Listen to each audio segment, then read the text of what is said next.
ಇವತ್ತು 2 engagement plate decoration ಇದೆ. So, ಹಾಗಾಗಿ ನಾವು ಹೋಗ್ತಾ ಇದ್ದೀವಿ. ಫಸ್ಟ್ ವೆನ್ಯೂ ಬಂದ್ಬಿಟ್ಟು ನಾಗರಬಾವಿ ಆ್ಯಂಡ್ ಸೆಕೆಂಡ್ ವೆನ್ಯೂ ಇದು ಒಂದು ಕನಕಪುರ ಹತ್ರ ಇರೋ ಸಂಭ್ರಮ ವೆನ್ಯೂ. ಆ್ಯಂಡ್ ಫಸ್ಟ್ ಲೊಕೇಶನಲ್ಲಿ ಆಲ್ರೆಡಿ ನನ್ನ ಟೀಮ್‌ನ ಡ್ರಾಪ್ ಮಾಡಿ ಐಟಮ್ಸ್ ಎಲ್ಲ ಹ್ಯಾಂಡ್ ಓವರ್ ಮಾಡಿ ಬಂದಿದ್ದೀನಿ. ಆ್ಯಂಡ್ ಇದು 2 ಕಸ್ಟಮರ್ಗೂ ವಿತ್ ಐಟಮ್ ಆಗಿರೋದ್ರಿಂದ ಇಲ್ಲಿ ತೆಂಗಿನಕಾಯಿನೂ ಕೂಡ ಇತ್ತು. ಇಬ್ರಿಗೂ ಬೇರೆ ಬೇರೆ ಥರ ಪೇಂಟ್ ಮಾಡಿ ಡೆಕೋರೇಟ್ ಮಾಡಿ ರೆಡಿ ಮಾಡಿದ್ದೀನಿ. ಆ್ಯಂಡ್ ಇದು ನಾನು ಸೆಕೆಂಡ್ ಲೊಕೇಶನ್ ಹೋಗ್ತಾ ಇದ್ದೀನಿ ಕನಕಪುರ ಹತ್ರ ಇರೋ ಸಂಭ್ರಮ ವೆನ್ಯೂಗೆ. ಆ್ಯಂಡ್ ಲೊಕೇಶನ್ಗೆ ಹೋಗಾದ್ಮೇಲೆ ಐಟಮ್ಸ್ ಎಲ್ಲ ಅಲ್ಲಿನೇ ಹೋಗಿ ಜೋಡಿಸ್ಕೊಂಡು ಡೆಕೋರೇಟ್ ಮಾಡ್ಕೊಳ್ತಾ ಇದ್ದೆ. ಬಿಕಾಸ್ ಸ್ವಲ್ಪ ಸ್ನ್ಯಾಕ್ಸ್ ಐಟಮ್ ಜಾಸ್ತಿ ಇತ್ತು ಅಂತ ಹೇಳಿ. ಆ್ಯಂಡ್ ಇಲ್ಲಿ ಲೊಕೇಶನ್ಗೆ ಹೋದಾದ್ಮೇಲೆ ಫಸ್ಟ್ ಇವ್ರದ್ದು ವರಪೂಜೆ ಇದೆ. ಅದಾದಮೇಲೆ ನಾನು ಈ ಐಟಮ್ಸ್ಗಳನ್ನ ರೆಡಿ ಮಾಡಿಬಿಟ್ಟು ಸ್ಟೇಜ್ ಮೇಲೆ ಜೋಡಿಸ್ಬೇಕಾಗಿರುತ್ತೆ. ಆ್ಯಂಡ್ ಇದು ಕಸ್ಟಮರೇ ಮಾಡಿರೋ ರಿಂಗ್ ಸ್ಟ್ಯಾಂಡ್, ಇದು ಕಸ್ಟಮೈಸೇಷನ್ ಮಾಡಿದರು. ತುಂಬ ಚೆನ್ನಾಗಿ ಮಾಡಿದರು, ಚೆನ್ನಾಗಿ ಬಂದಿತ್ತು. ನನಗೂ ಕೂಡ ತುಂಬ ಇಷ್ಟ ಆಯಿತು. ನಾನು ಫಸ್ಟ್ ಟೈಮ್ ಈ ಥರ ನೋಡಿದ್ದು. ಆ್ಯಂಡ್ ಇಲ್ಲಿ ನಾನೆಲ್ಲ ಐಟಮ್ಸ್ಗಳನ್ನೆಲ್ಲ ಜೋಡಿಸಿ ರೆಡಿ ಮಾಡಿದ್ದೆ.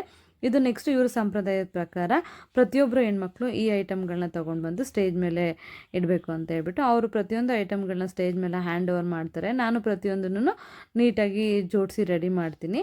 ಆ್ಯಂಡ್ ಇನ್ನೂ ಸ್ಟಿಲ್ ಇಲ್ಲಿ ಜೋಡಿಸಿದ್ದೀನಿ, ಪೂಜೆ ನಡೀತಾ ಇರೋ ಕಾರಣದಿಂದ ಪೂಜೆ ನಡೀತಾ ಇತ್ತು. ಹಾಗಾಗಿ ಪ್ರತಿಯೊಂದು ಐಟಮ್ಸ್ಗಳನ್ನ ಇಲ್ಲಿನೇ ಜೋಡಿಸಿ ಡೆಕೋರೇಟ್ ಮಾಡಿದ್ದೀನಿ.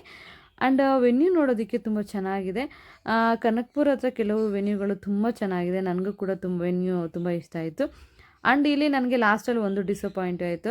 ಏನಂತ ಅಂದರೆ ಏನು ಐಟಮ್ಸ್ ಕೊಡ್ತೀವಿ ಅದು ಕ್ವಾಂಟಿಟಿ ಪ್ರತಿಯೊಂದು ಮೆನ್ಷನ್ ಮಾಡಿರ್ತೀವಿ. ಲೈಕ್ ಎಲ್ಲ ಪ್ರತಿಯೊಬ್ಬರಿಗೂ ಹಂಚೋ ಅಷ್ಟು ಕ್ವಾಂಟಿಟಿ ನಮಗೂ ಕೊಡೋಕ್ಕಾಗಲ್ಲ. ಬಿಕಾಸ್ ನಾವೇನಂತಂತಂದರೆ ಈಗ ಲೈಕ್ ಬರೀ ನಾವು ತಟ್ಟೆಯಲ್ಲಿಡೋ ಐಟಮ್ಸಿಗೆ ಮಾತ್ರ ಚಾರ್ಜ್ ಮಾಡೋದಿಲ್ಲ. ಲೈಕ್ ಪ್ಲೇಟ್ ಆಗಲಿ, ಸ್ಟ್ಯಾಂಡ್ಸ್ ಆಗಲಿ, ಗೊಂಬೆಗಳಾಗಲಿ ಆ್ಯಂಡ್ ತಟ್ಟೆಯಲ್ಲಿಡೋ ಐಟಮ್ಸ್ಗೆ ಸೇರಿಸಿ ಚಾರ್ಜ್ ಮಾಡಿರ್ತೀವಿ. ಸೊ ಕಸ್ಟಮರ್ಗಳು ದಯವಿಟ್ಟು ಇದನ್ನು ಅರ್ಥ ಮಾಡ್ಕೊಳ್ಳಿ. ಏಕೆಂದರೆ ಬರೀ ತಟ್ಟೆಯಲ್ಲಿಡೋ ಐಟಮ್ಸ್ಗಳಿಗೆ ಚಾರ್ಜ್ ಮಾಡೋ ಥರ ಇದ್ದಿದ್ರೆ ಲೈಕ್ ಅದನ್ನೆಲ್ಲ ಮನೆಯವರೇ ಮಾಡ್ಕೊಳ್ತಾರೆ. ನಾವು ಯಾಕೆ ಪ್ಲೇಟ್ಸು, ಸ್ಟ್ಯಾಂಡ್ಸು, ಗೊಂಬೆಗಳನ್ನೆಲ್ಲ ಇಡಬೇಕಾಗಿತ್ತು ಅಲ್ವಾ?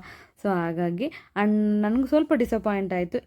ಎಲ್ಲ ಕಡೆನೂ ಪ್ರತಿ ಟೈಮು ಒಳ್ಳೆ ಎಕ್ಸ್ಪೀರಿಯೆನ್ಸ್ ಆಗುತ್ತೆ ಅಂತ ಏನಿಲ್ಲ, ಕೆಲವು ಕಡೆ ಆಗ್ತಾ ಇರುತ್ತೆ. ಸೊ ನನಗೂ ಕೂಡ ಅದು ಅರ್ಥ ಆಯಿತು. ಆ್ಯಂಡ್ ಇಲ್ಲಿ ನಾನು ಐಟಮ್ಸ್ಗಳನ್ನ ಜೋಡಿಸಿ ಡೆಕೋರೇಟ್ ಮಾಡಿದೆ. ಈ ಥರ ಬಂದಿದೆ ಡೆಕೋರೇಷನ್.